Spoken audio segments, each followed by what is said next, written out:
All right, listen up. Mando whole body deodorant is a game changer. I had a friend recommend this to me. I have not gone back since. Mando works on your whole body. Pits, packages, feet, you name it. It's dermatologist tested, gentle, and clinically proven to control odor for up to 72 hours. That's 3 days of smelling fresh. Mando's Deo Stick is aluminum-free, dye-free, and doctor-developed. It is perfect for long-lasting, irritation-free protection. Need something on the go? Grab Mando's deodorant wipes. 24-hour odor control without needing a shower. It's like a fresh start in the middle of your day. I got Mando products everywhere. I got them in my house. I got them in my shower. I got them in my car. I got them in my studio. You name it. If I go there, I bring Mando. Mando is tough enough for the strongest body odor, but gentle enough to put on all your sensitive spots. Plus, Mando is cruelty-free, vegan, and made right here in the USA. Are you ready to upgrade? Use my discount code to get my favorite whole body deodorant on the market. New customers can get $5 off a starter pack with the code Chael. That's over 40% off, including a solid stick deodorant, cream tube deodorant, 2 free products, and free shipping. Use code Chael at shopmando.com or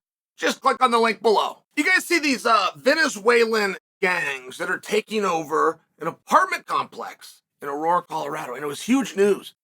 And it was huge news, and I thought somebody was going to step in it. I mean, how would they know that they're Venezuelan gangs? And like there was some information here that I didn't know somebody should run with without verifying. And then the Hells Angels are going to come to town, and they're going to clean house. Now, this was really fun for headlines, and I don't know if it was a slow day or a marketing ploy for like a Harley-Davidson motorcycle, but it was completely ridiculous from Jump Street. And not because I had deep immersions in gang activities. I was a leader in the underworld. Believe me, I know how it works. The Hells Angels aren't going anywhere unless one of their own had something happen. And by the way, if they're going to ride across the country, that was going to be a massive and publicized or a very important member. One of the two. They're not getting off their asses to head down there because they saw some kind of a news report. I mean, just so that you understand this.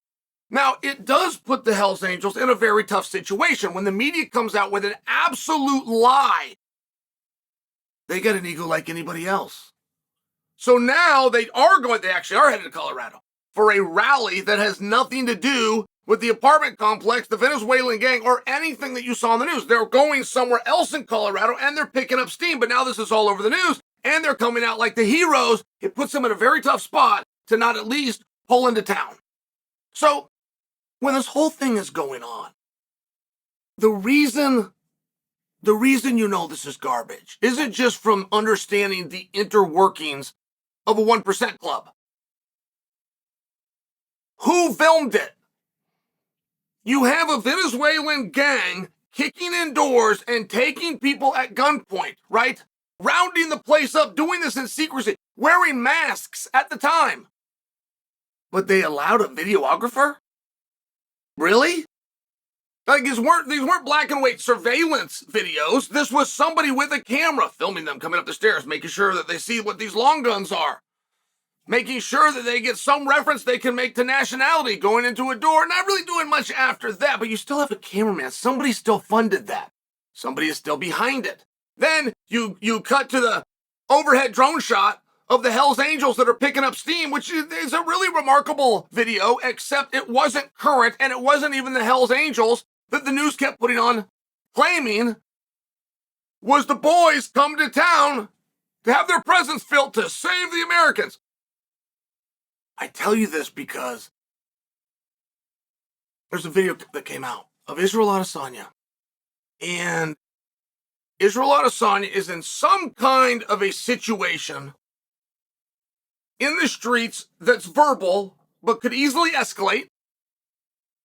And he's trying to get into a car. All right? Now, it's important that you understand that because this gets titled Road Rage. Israel Adesanya, Road Rage. Which, in all fairness, comes with a definition. You must be driving. You could end up out of the car. You could end up mouthing to each other, but it must at a minimum start while driving to enter that definition, which did not happen. Oh, and by the way, Everything Izzy says, you can hear pretty well. And everything the other gentleman says, you can't hear very well. You have Izzy's face in the shot. And Izzy's, do we call it opponent? What do we call this person? His face is not in the shot. Now, this isn't a little guy, by the way. Like, this is the kind of guy that looks like he could handle himself. And I would trust didn't know who Israel Adesanya did. The problem with that is he's got his buddy posted up across the street, which is the one that put the video out, made sure he had Izzy's face with sound, didn't have his buddy's face with sound, and took the time to thumbnail it, telling the audience the story before they ever clicked, influencing the jury before they ever clicked on the video. Road rage, Israel Adesanya.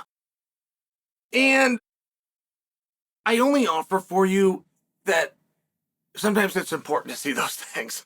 Sometimes it's important to be able to see something on video and understand when something is amiss or something is awry.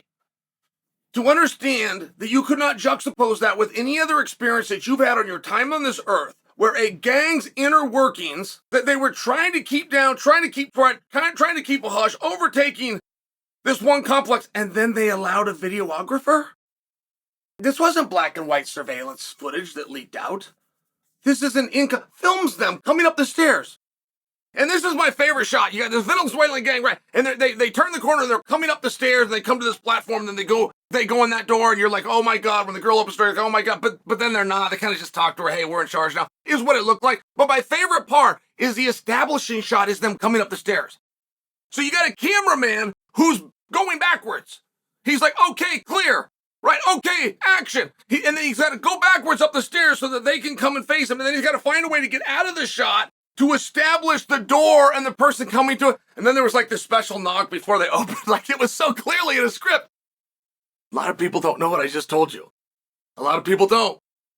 And it was a cool story about the Hell's Angel. The problem is the dangers of actually implementing them. That's a problem. They have an ego like anybody else. And if they start to get praised and rewarded for this activity, of which they're going anyway, yeah, they just might pull through town. They just might. And Israel Adesanya has to put out a piece. And within the video, without knowing what anybody is saying or anybody's body language, Israel Adesanya was perfect. Now, he's got two things against him in case you don't believe that or you think this is Chael covering. You have a black man with a headline that said he road raged. It is simply not what happened. As a matter of fact, he was very controlled. As a matter of fact, the words that came out of his mouth, the look that he had on his eyes while making sure he had a fairly defensive position, he actually at one point stepped away. He at one point opened up the car door of which he's behind. I mean, that is a shield. And the way that you would look and the way that you would talk, those are just strategic as a way of diffusing the moment. Of Israel getting his opponent to think twice, right? The art of war. The best general never fires a shot. Izzy handled this perfectly. By the way, at the time, not knowing he was set up, not knowing that there's a guy across the street filming the whole thing and is going to thumbnail it ahead of time against him. I'm just bringing light to this situation. Izzy spoke on this. He said, you know what? There's really nothing funny about it. Anybody that saw that, oh, that's cool. I hope Izzy head kicks him. There's really nothing funny about it. I don't know him and don't want to ruin his day, but I also don't know how to do this gently. There's things that if he does are going to evoke a reaction from somebody like Izzy. He couldn't be able to control it. His body is it's absolutely trained. And I'm just sharing, it wasn't worth the risk. And this guy might have been a big tub of guts. Well, he was a pretty big guy, and he was a young enough guy, and right, it's broad daylight, which would lead you to believe that he hasn't been out drinking. He's pretty clear-headed. Now what's he doing? And he's got a buddy over here filming. I don't think the plan was to get social media clicks. I think the plan was to get Izzy to touch him, and the guy curls up in the fetal position, files the lawsuit, and then all of a sudden, bystander happens to have a video, and it looks, I mean, this is what I think. This was a setup. At a minimum, it was a setup for what did happen. To label a black man, Israel Adesanya, ahead of time as a road rager. Now, whether that was to bring attention or ultimately money, we'll never know. I'm guessing and speculating, but I will tell you, Adesanya, completely innocent, and actually is a great example for how to get out of those situations. Because your feet with a pair of tennis shoes are still the single greatest defense a person has. And Izzy found a way to get out of there.